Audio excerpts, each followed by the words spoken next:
All right, welcome back to the channel. It's your boy Fanon, and in this video, we're going to talk about Roy Jones Jr. giving advice to Errol Spence Jr.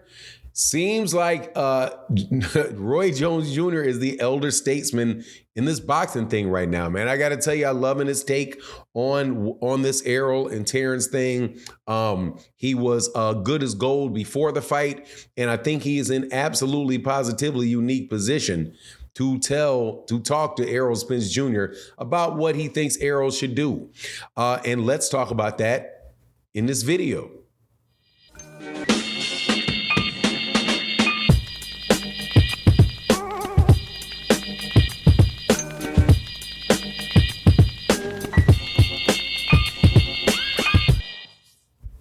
All right, welcome back to the channel. It's your boy Fanon, and in this video, we're going to be in the 147-pound division where one of the greatest fighters of all time, Roy Jones Jr., has something to say about Errol Spence Jr. and the rematch that Errol Spence Jr. is seeking to have with Terence Crawford. And he gives a solution to Errol Spence Jr.'s problem that I think is very, very spot on. Very spot on. Now, before I get into that, though, let me welcome you back to the channel. If you are new to the channel, please accept my invitation to hit that subscribe button, hit the bell icon so you can be notified of when we release more videos. And if you're a longtime subscriber and supporter of the channel, thank you so much for your continued support.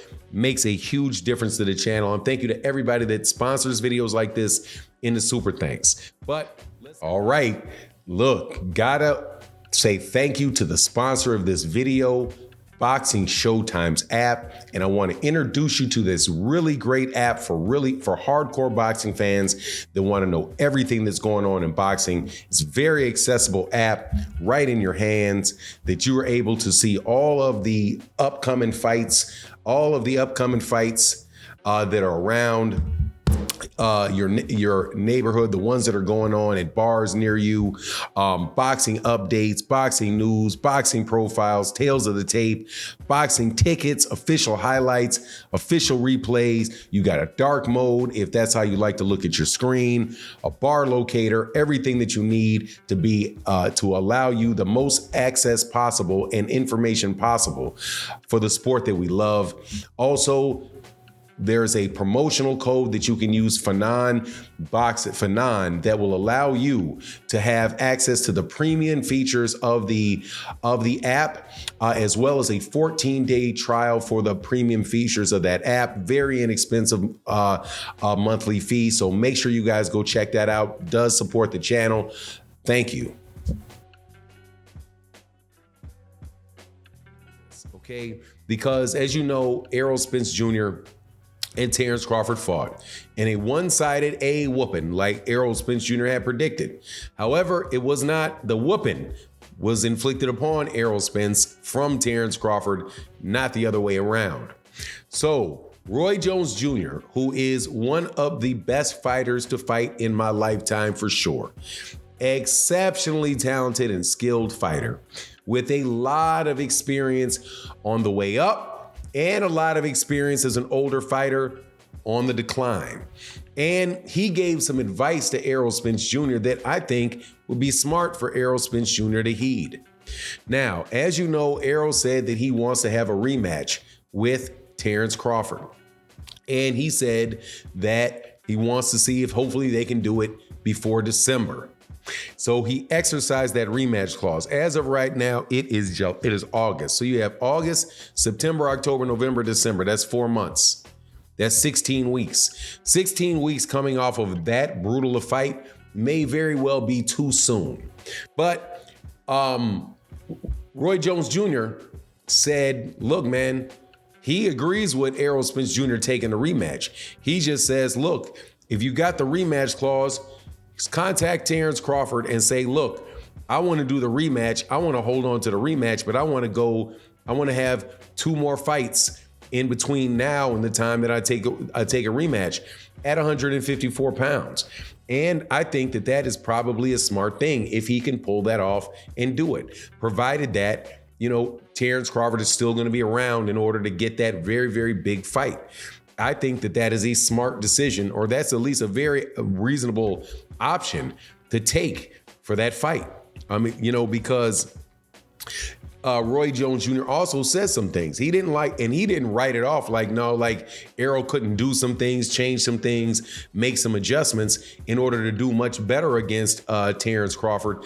And I don't know if he said win the Terence Crawford fight, but do much better, make adjustments, and be in a lot better position for Terence. Now, me personally, I think the activity would help Errol, as long as Errol's physical body really can stand that. And he knows that.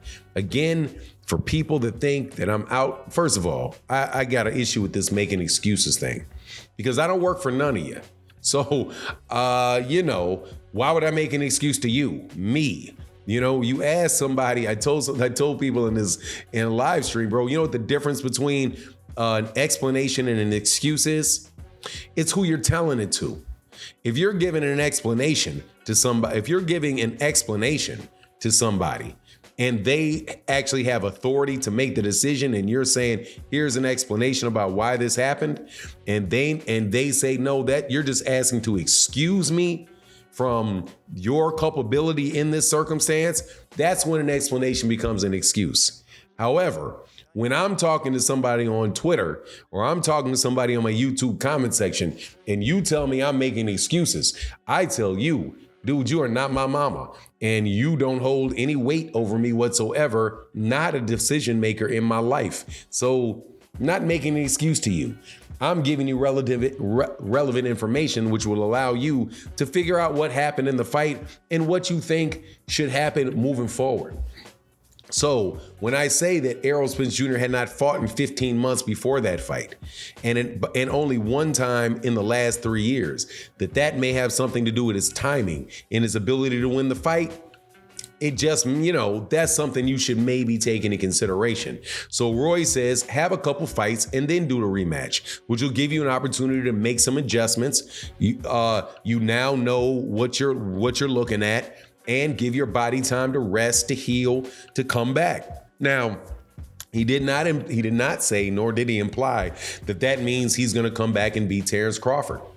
You just don't know. However, if you look back at other fighters that have been knocked out and had difficulties in fights, and when they went back to fight the other person and how it turned out differently, just as usual, let's pull out the history book. Okay, let's pull out the history book and see what other scenarios that has taken place with, right? And here's an example. Lennox Lewis. Lennox Lewis got knocked out by Oliver McCall. He did not go right back into another fight with Oliver McCall after being knocked out by Oliver McCall. He took a couple other fights, and then later down the road went and beat Oliver McCall in one of the more bizarre fights and endings of a fight that I've seen. But whatever it is, he still waited for that. He didn't go right back in.